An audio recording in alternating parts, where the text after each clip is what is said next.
دوستو، انبیاء کرام علیہم الصلاۃ والسلام اللہ کا ایک پیغام لے کر انسانوں کے پاس آیا کرتے تھے، اور وہ پیغام یہی ہے کہ انسان ایمان اور نیک اعمال کے ساتھ زندگی گزارے۔ یہی پیغام لے کر آتے تھے۔ انسان کو جب بھوک لگتی ہے تو وہ کھانے کی تلاش میں خود نکل جاتا ہے،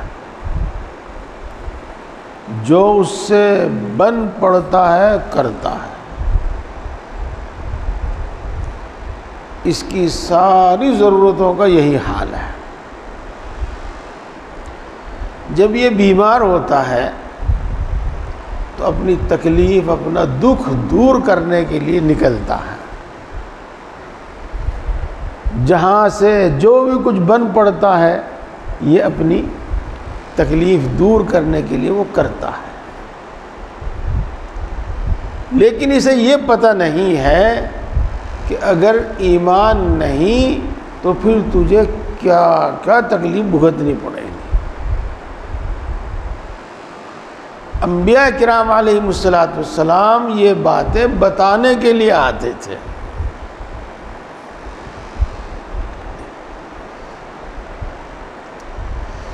اسے یہ معلوم نہیں ہے کہ اگر تو نے اچھے کام نہیں کیے تو کس نفع سے تو محروم رہ جاوے گا، اور کن بلاؤں اور مصیبتوں کا تجھے سامنا کرنا پڑے گا۔ یہ بتانے کے واسطے انبیاء کرام علیہم الصلاۃ والسلام آیا کرتے تھے۔ ہم اپنی روزمرہ کی زندگی میں دیکھتے ہیں، جو چیز آسانی سے ہم کو میسر ہو جاوے اور ہماری وقتی ضرورت پوری کر دے، بس ہم تو اس کے پیچھے لگ جاتے ہیں۔ اس میں کیا نقصان ہے، اس کا نتیجہ کیا نکلے گا، اکثر و بیشتر انسان اس کی طرف دھیان نہیں دیتا، معلوم بھی نہیں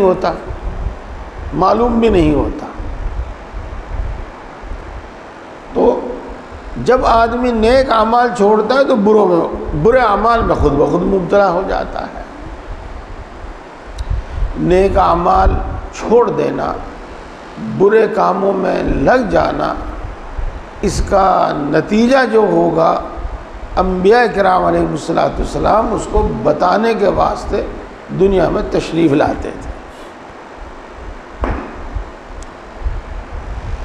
اللہ تبارک و تعالیٰ نے ہمارے نبی حضرت محمد مصطفیٰ صلی اللہ علیہ وسلم کی صفت بیان فرمائی ہے بشیر، ایک صفت بیان فرمائی ہے نذیر۔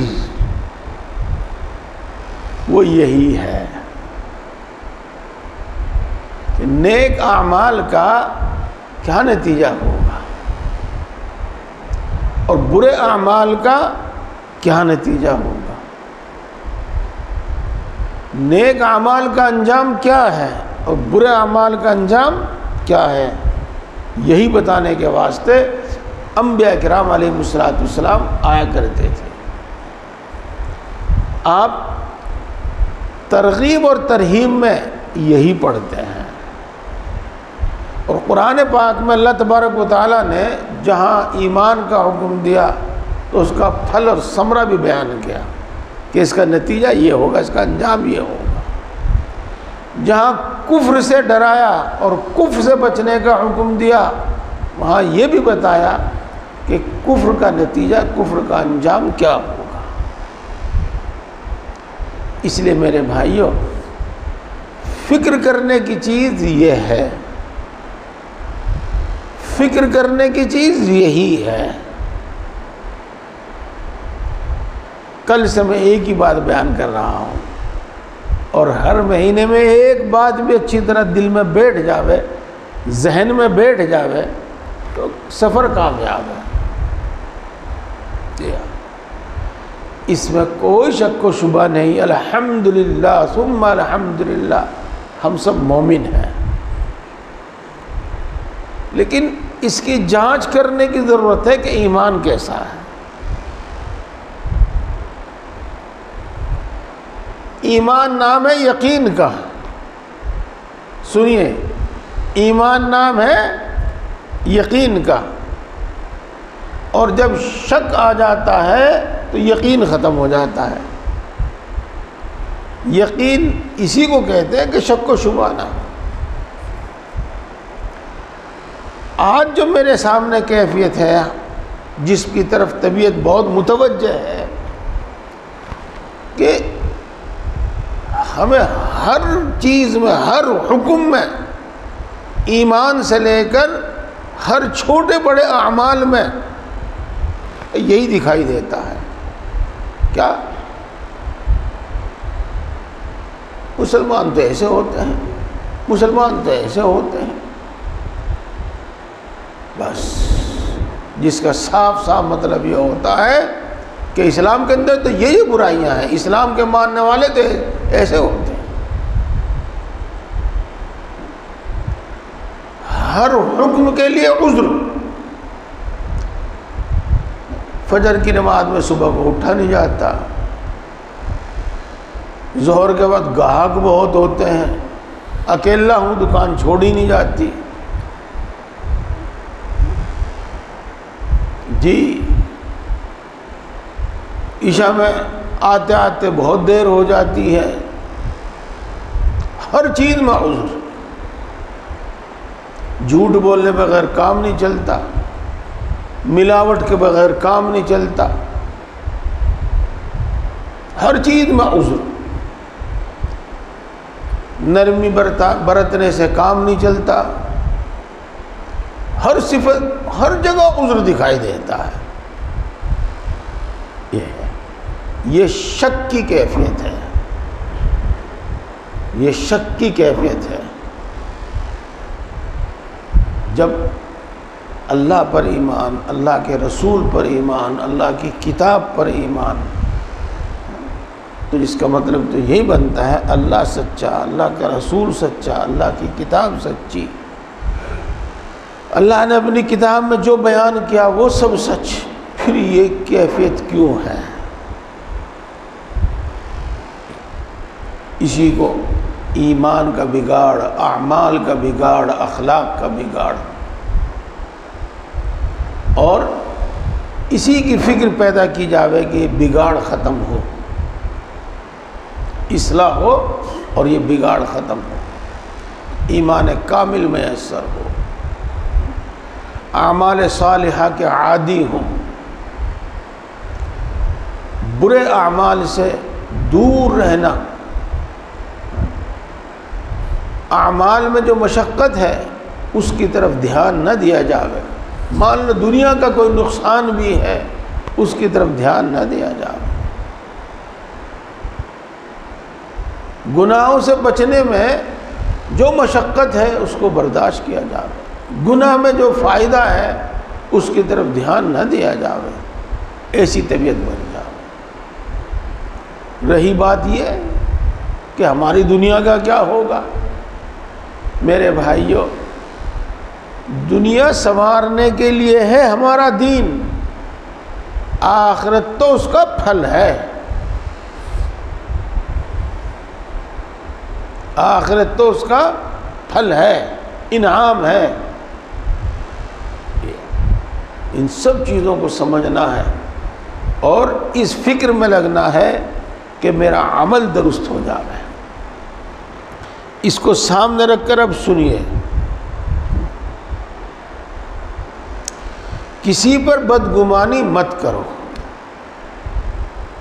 بدگمانی کسے کہتے ہیں؟ بغیر دلیل، بغیر ثبوت کسی کو مجرم ماننا، یہ سمجھ لیجیے گا۔ فلاں آدمی نے میرے بارے میں یہ کہا،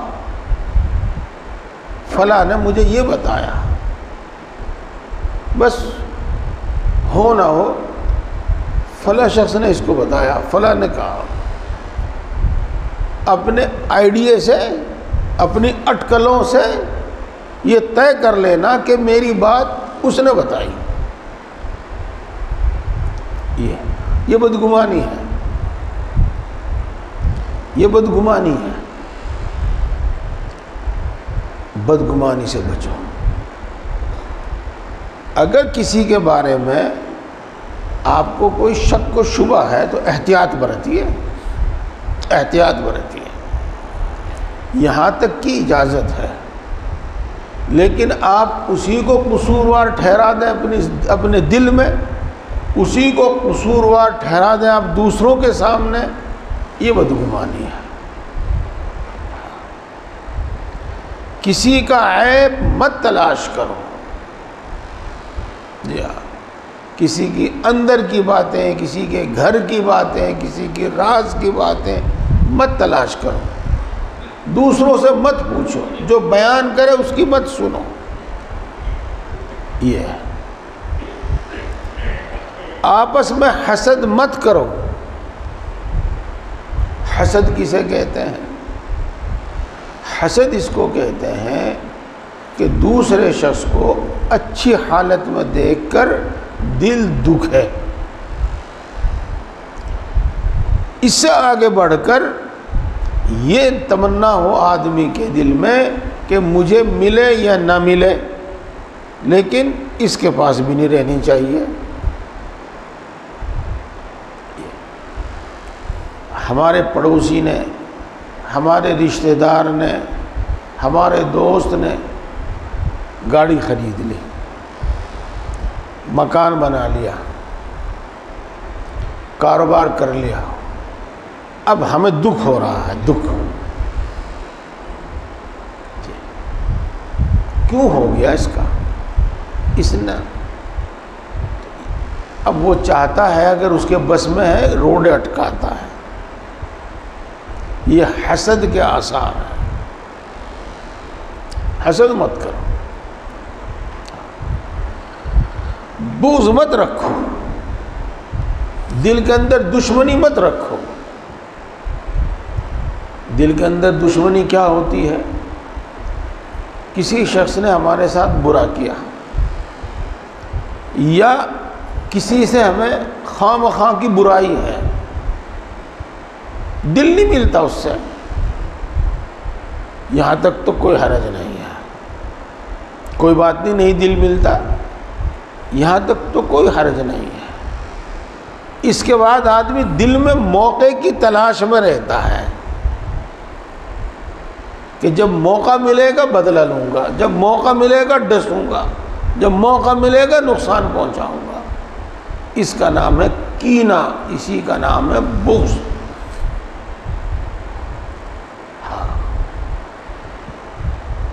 دیکھو دوستو، یہاں پر بات سمجھ میں آ جائے گی آسانی سے۔ یہی ہے اخلاق کا بگاڑ، اور اسی کی اصلاح کی ضرورت ہے۔ اور خانقاہ میں شیخ اسی چیز کی تعلیم دیتا ہے، انہی چیزوں پر اس کی توجہ زیادہ ہوتی ہے، اسی چیز کی وہ فکر پیدا کرتے ہیں۔ جیسا کہ میں نے کل عرض کیا تھا، قرآن پاک میں، حدیث پاک میں تو سب کچھ ہے، پھر ان سے الگ الگ علوم مرتب کیے گئے ہیں۔ مثلا فقہ میں آپ کو کتاب الصلاۃ ملے گا، کتاب الزکوٰۃ، کتاب الحج، کتاب البیوع، کتاب النکاح، لیکن کتاب الحسد نہیں ملنے کا۔ یہ خانقاہ میں ملے گا، یہ مشائخ کے ہاں ملے گا۔ آپ نے جتنا سنا سن لیا، لیکن ایک حالت ہوگی کہ میں محسوس کروں کہ میرے اندر حسد ہے۔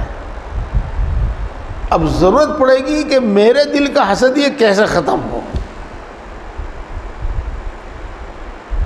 یہ اکثر و بیشتر واعظ میں، تقریر میں، کتاب کی تعلیم میں یہ تو ہم سنتے رہتے ہیں، لیکن پھر اس کے بعد کا جو مرحلہ ہے کہ میرے دل کی جو حالت ہے جسے حسد کہا جاوے، میرے دل کی جو حالت ہے جسے بغض کہا جاوے، میرے دل کی جو حالت ہے کہ لوگوں کے عیوب ڈھونڈنے میں، تلاش کرنے میں لگا رہتا ہے، بدگمانی کرتا ہے، تو یہ بگاڑ کیسے درست ہو؟ یہ تو میرے بھائی یہ کام شیخ کرتا ہے، کتابوں میں تو سب لکھا ہوا ہے، لیکن اس کو سمجھنا اور وقت پر عمل کرنا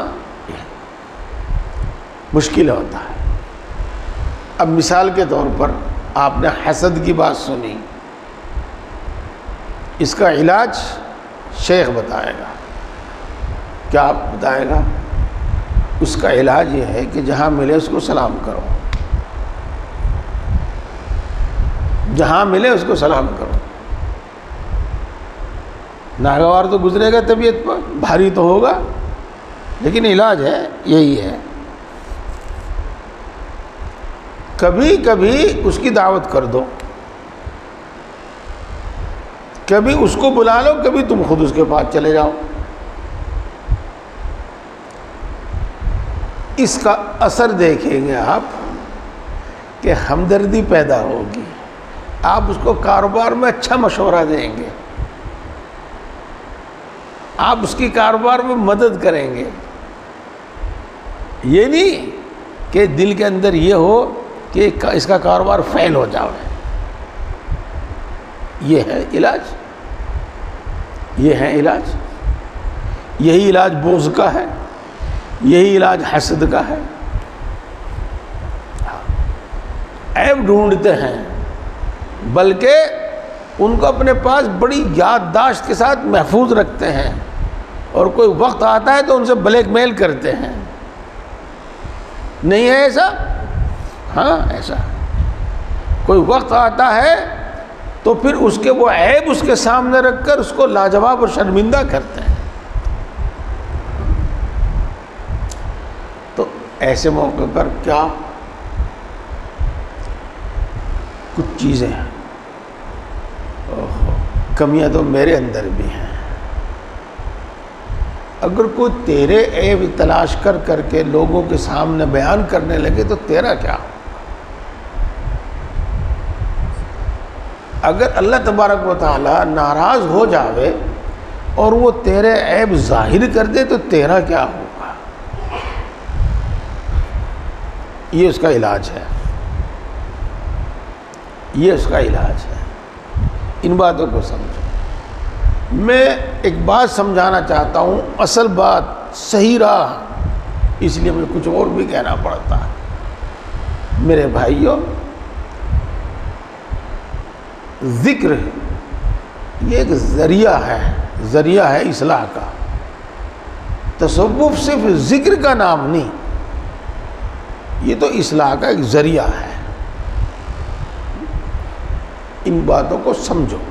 ہم نے صرف اسی کو خانقاہ سمجھ لیا ہے۔ ہاں یہ ہے خانقاہ، یہ ہے جو آپ سن رہے ہیں۔ قطع تعلق مت کرو کسی سے بھی۔ یہاں میں دو باتیں انشاءاللہ آپ کو ایسی بتاؤں گا کہ اس دشواری دور ہو جائے گی۔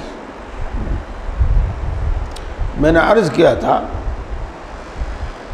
جس آدمی نے ہمارے ساتھ برا کیا، ہم ہوشیار ہو جائیں، احتیاط برتیں، لیکن دو تین کام ہرگز نہ چھوڑیں۔ نمبر 1، جہاں کہیں ملے سلام کر لیا کرو، وہ نہ بھی کرے تم کر لیا کرو۔ اپنے دل کے علاج کے واسطے، اللہ کو راضی کرنے کے واسطے، اس کا ثواب حاصل کرنے کے واسطے تم سلام کر لیا کرو۔ اگر اس کو کوئی خوشی حاصل ہو تو مبارکباد دے دیا کرو، فون پہ ہی صحیح۔ اگر اس کو کوئی دکھ اور رنج پہنچے تو تسلی کر دیا کرو، جس کو غم خاری کہتے ہیں، تسلی کہتے ہیں، یعنی اس پر خود اپنے دکھ اور تکلیف کا اظہار اور اس کے لیے دعا کہ انشاءاللہ سب ٹھیک ہو جائے گا، آپ ہمت رکھیے، اس کو کہتے ہیں۔ جب آپ یہ 3 کام کرتے رہیں گے تو انشاءاللہ العزیز قطع تعلق نہیں ہوگا اور اس کا گناہ نہیں ملے گا۔ اس کے بعد آپ اس سے گھلے ملیں، اس کی کوئی ضرورت نہیں ہے، اگر وہ آپ کو نقصان پہنچاتا ہے تو اس کی کوئی ضرورت نہیں ہے، مت گھلیے ملیے۔ یہ ہے قطع تعلق۔ اور اس سے آگے جو حالت ہو خود فیصلہ کر کے اس پر عمل نہ کرو، اس کو بتاؤ کہ جی ایسی صورت میں کیا کروں، اس وقت بتایا جائے گا کہ آپ ایسا کرو۔ حرصہ حرصی مت کرو، حرصہ حرصی عربی میں اسے کہتے ہیں تنافس، تنافس۔ پہلے میں حدیث پاک سناؤں آپ کو۔ ایک حدیث پاک میں آیا ہے، رسول اللہ صلی اللہ علیہ وسلم ارشاد فرماتے ہیں، میں اس سے نہیں ڈرتا کہ تم تنگ دستی میں مبتلا ہو، ہاں میں اس سے ڈرتا ہوں کہ تمہارے اندر خوشحالی آوے اور پھر تمہارے اندر تنافس پیدا ہو جاوے، حرصہ حرصی پیدا ہو جاوے، اور جس طرح پہلی قومیں تباہ ہو گئی ہیں، برباد ہو گئی ہیں، پھر تم بھی تباہ اور برباد ہو جاؤ۔ حرصہ حرصی کچھ انسان کے اندر کے روگ ہے، روگ۔ کبھی مجلس میں بیٹھتے ہیں بچے، کبھی مجلس میں ہم خود بیٹھتے ہیں تو ہم اپنی چیزوں کی تعریف کرتے ہیں۔ اپنی چیزوں کی کیا تعریف کرتے ہیں؟ اپنی تعریف کرتے ہیں۔ اپنی کیا تعریف کرتے ہیں؟ اپنے آپ کو دوسرے سے افضل ثابت کرتے ہیں، اچھا ثابت کرتے ہیں۔ پتہ نہیں میری بات سمجھ میں آ رہی کہ نہیں آ رہی؟ اب کیا ہے، ہمارا تو مکان ایسا، ہمارا تو کاروبار ایسا، میرا باپ ایسا تھا، ہمارا خاندان ایسا ہے، ہمارے تو بچے بچے کی گاڑی ہے، میرا بچہ بڑا قابل ہے۔ ان چیزوں کا تذکرہ آپس میں ہوتا ہے۔ اتنا بیان کیا اس نے، اتنا بیان کیا کہ دوسرا بھی متاثر ہو گیا کہ ہاں بھائی واقعی یہ تو بڑے آدمی ہیں۔ اب اس کے دل میں کیا کھٹکتا ہے، ہاں اس سے بڑھیا مکان بنانا ہے۔ یہ ہے وہ حرصہ حرصی، اس سے اچھی گاڑی لے کے دکھانی ہے، یہ ہے وہ حرصہ حرصی۔ اج بس کیا پوچھو، ایسی شادی کی برادری میں تو کسی نے کری نہیں ہوگی۔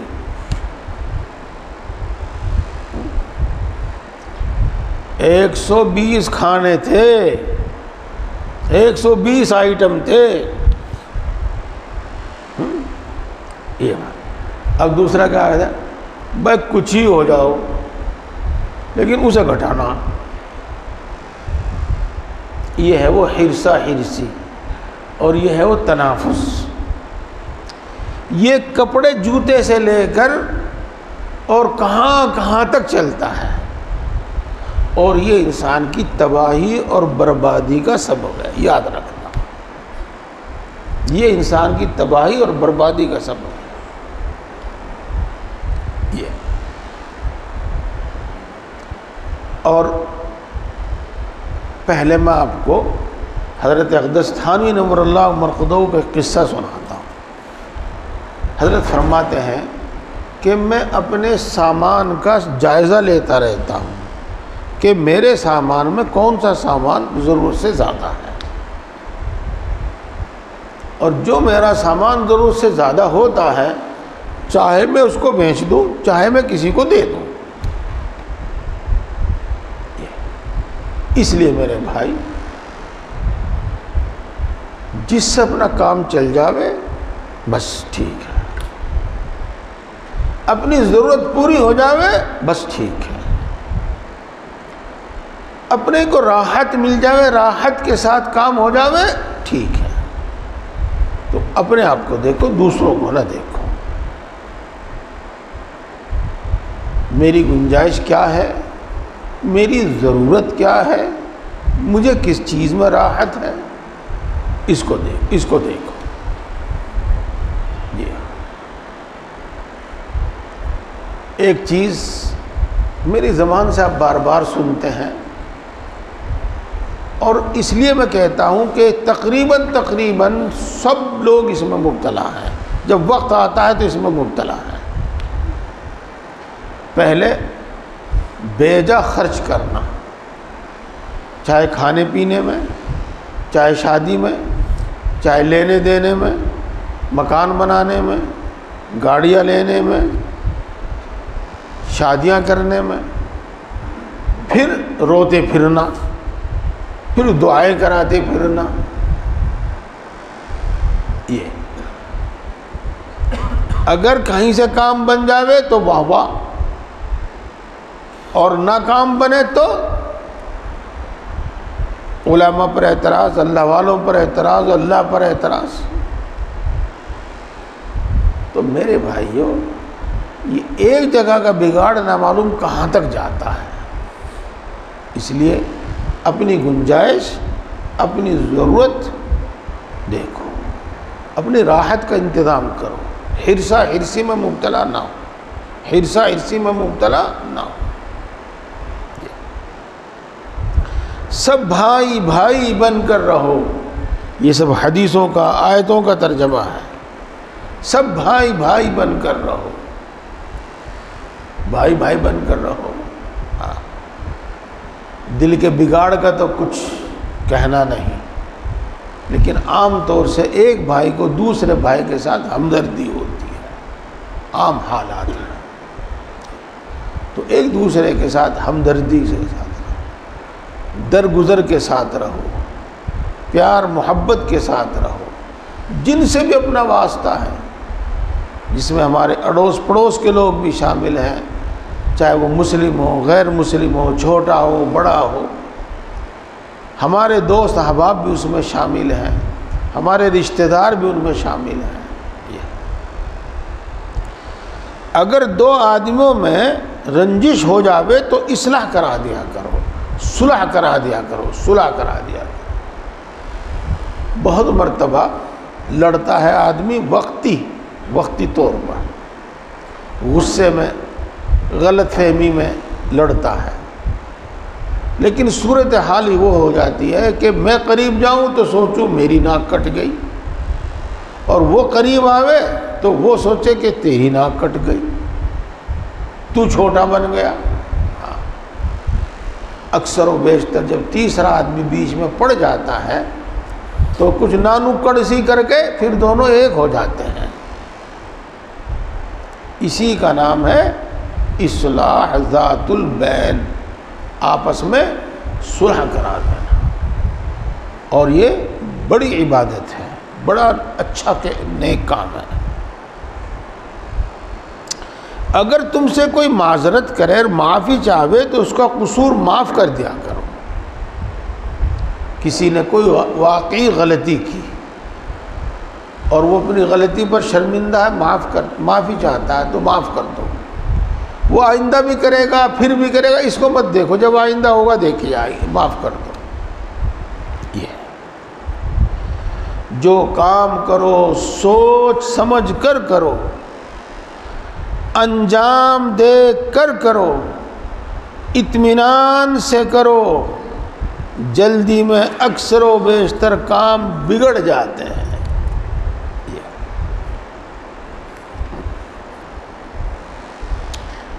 بس وقت تو ہو گیا لیکن یہ بات میں سمجھا ہی دیتا ہوں.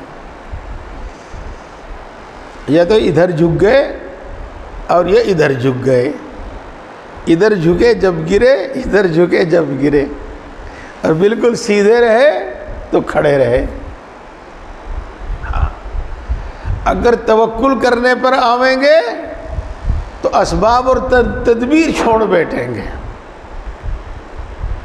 اور اسباب اور تدابیر میں لگیں گے تو پھر اللہ کی طرف دھیان بھی نہیں ہوگا. یا تو ادھر جھک گئے یا ادھر جھک گئے. ہونا کیا چاہیے؟ اللہ پر بھروسہ بھی ہو، اور بھروسے کے ساتھ ساتھ صحیح تدبیر سے کام بھی کرتا ہو. یہ جو بتایا گیا میں پھر دوبارہ پڑھوں گا، صحیح تدابیر سے کام بھی کرتا ہو. دعا پر یہ تو اللہ سے مانگتا ہی نہیں ہے، دعا پر یقین ہی نہیں ہے، اور اگر دعا کرتا ہے تو بس سب کچھ ہو جاوے اور فوراً ہو جاوے، جو میں چاہتا ہوں ویسا ہی ہو جاوے. یا ادھر جھک گیا یا ادھر جھک گیا.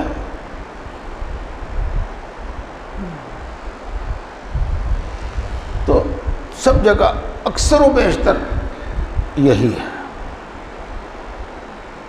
اسی کو کہیں گے غلطی، اسی کو کہہ سکتے ہیں گمراہی. اگر ہمیں کوئی مل جاوے صحیح بات بتانے والا، وہ ہے رہبر اور ہادی، اور ہم اس کی بات سمجھ کر پھر رفتہ رفتہ ٹھیک ہو جائیں. یہ تو میں اکثر بیشتر بیان کرتا رہتا ہوں. ایک مختصر انداز میں ایک بات بتا رہا ہوں اس وقت. وَإِذْ يَعِدُكُمُ اللَّهُ إِحْدَى الطَّائِفَتَيْنِ أَنَّهَا لَكُمْ. سب سمجھ جائیں گے. اللہ نے وعدہ کیا تھا رسول اللہ صلی اللہ علیہ وسلم سے کہ یا تو ابو سفیان کے قافلے پر تمہیں غلبہ دیا جاوے گا، قابو دیا جاوے گا، اور یا تمہیں ابو جہل کے لشکر پر غلبہ اور فتح دی جاوے گی. صاف صاف وعدہ ہے.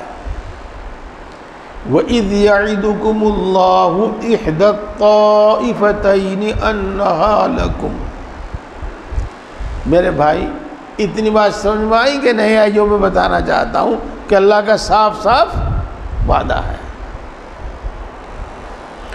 رسول اللہ صلی اللہ علیہ وسلم بدر میں پہنچتے ہیں، صف بندی کرتے ہیں، پھر ایک ٹیلے پر جہاں جھونپڑی ڈالی گئی تھی تشریف لے جاتے ہیں، اور بڑی بے قراری کے ساتھ اللہ سے دعا کرتے ہیں.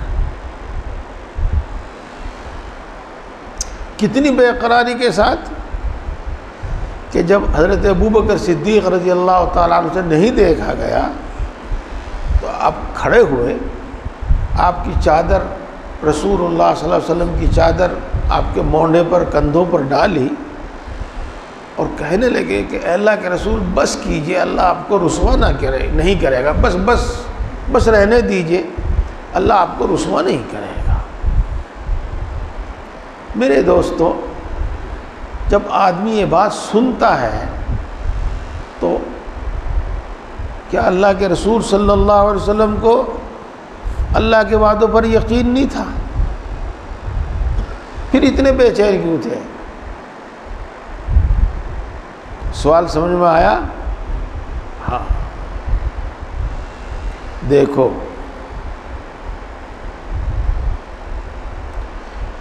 اپنی غلط تدبیر کی بنا پر اللہ کا وعدہ بھی پورا نہیں ہونے کا. کسی گناہ کی بنا پر اللہ کا وعدہ نہیں پورا ہونے کا. تو فکر یہ تھی کہ ہم سے کوئی غلط تدبیر نہ ہو جائے. فکر یہ تھی کہ ہم سے ہمارے ساتھیوں سے کوئی ایسی غلطی اور گناہ نہ ہو جاوے، اس لیے تھی وہ بے چینی اور بے قراری، اور دعا یہی تھی ہم سے کوئی ایسی غلطی نہ ہو جاوے، ہم سے کوئی ایسا غلط عمل نہ ہو جاوے۔ اس لیے میرے دوستو، توکل کے باوجود، اللہ پر بھروسے کے باوجود سب کام سوچ سمجھ کر کرو، تدبیر کے ساتھ کرو، انجام کو دیکھ کر کرو کہ اس کا نتیجہ کیا ہوگا، اطمینان سے کرو، جلد بازی مت کرو، جلد بازی میں کام بگڑ جاتے ہیں۔ وہی بات ایک طرف جس طرح جھک گئے۔ ہاں، اپنی بھی سب کی حالت ہوتی ہے، اصلاح تربیت کی ضرورت پیش آتی ہے۔ حضرت مولانا خواجہ عزیز حسن صاحب مرحوم مجذوب رحمۃ اللہ علیہ لکھتے ہیں کہ میں نے جب ڈپٹی کلکٹر تھے، اس کا امتحان دیا تو جتنے سوالات تھے، جتنے سبجیکٹ تھے، ان سب کا میں نے صحیح جواب لکھا۔ ایک جواب میں مجھے شبہ تھا کہ یہ غلط ہو گیا، اور اسی سے میں ناکام ہو جاتا ہوں، اسی سے میں فیل ہو جاتا۔ پہلے تو خیال ہی خیال تھا، لیکن ایک خواب کے ذریعے یہ بات پکی ہو گئی کہ ہاں ایسا ہی ہوگا، فلانا مسئلہ جو ہے، فلانا جو جواب ہے وہ صحیح نہیں گیا، اس لیے پاس نہیں ہونے کا۔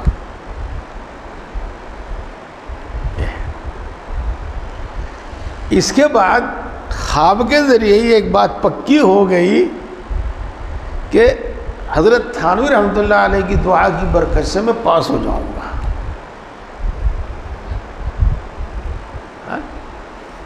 پاس ہو جاؤں گا، اور ماشاءاللہ ہوا بھی ایسا ہی، پاس ہو گئے۔ جی ہاں، اب ہم نے کیا ہوا، نہ شوق سے پڑھنا، نہ ریگولر طریقے پر اسکول جانا، نہ محنت کرنا، بس تعویذ لے لیں گے مولانا صاحب سے، دعا کرا لیں گے مولانا صاحب سے، سب چیزوں میں یہی ہے۔ بس خوب یاد رکھو، میں ایک بار پھر پڑھتا ہوں اس کو، اور اس پر دھیان دینا، اس پر دھیان۔ جو کام کرو سوچ سمجھ کر کرو، انجام اور نتیجہ دیکھ کر کرو، اطمینان سے کرو۔ جلدی میں اکثر کام بگڑ جاتے ہیں۔ حضرت جی سے مشورہ کر لو، حضرت جی پہلے ہی بتا دیں گے کیا کرنا کیا نہیں کرنا۔ ہوں گے بھائی کوئی حضرت جی، نہ تو ہم ایسے ہیں نہ ہمارے بڑے ایسے تھے، یہ تو غیب کی بات ہے، اس کا کس کو پتا؟ کسی کو نہیں پتا اس کو، یہ تو پنڈتوں والی بات ہے۔ مولویوں نے بھی اس کو دینی اسلامی رنگ دیا اور وہ کام شروع کر دیا۔ اللہ تعالی ہم سب کو صحیح سمجھ اور عمل کی توفیق عطا فرمائے۔ امید ہے کہ ان باتوں سے آپ کو بڑا فائدہ ہوگا، اور ساتھ ساتھ یہ بھی فائدہ ہوگا، یہ بھی بات سمجھ میں آئے گی کہ ہمارا بگاڑ کیا ہے، اور ہمیں اپنی اصلاح کی ضرورت ہے کہ نہیں ہے۔ حسد، حرص، بغض، تکبر، یہ فخر، یہ چیزیں ہمارے اندر گھسی پڑی ہیں، بھری پڑی ہیں۔ اللہ تعالی ہم سب کو توفیق عطا فرمائے۔ سبحان اللہ و بحمدہ، سبحانک اللہم و بحمدک، اشہد ان لا الہ الا انت، استغفرک۔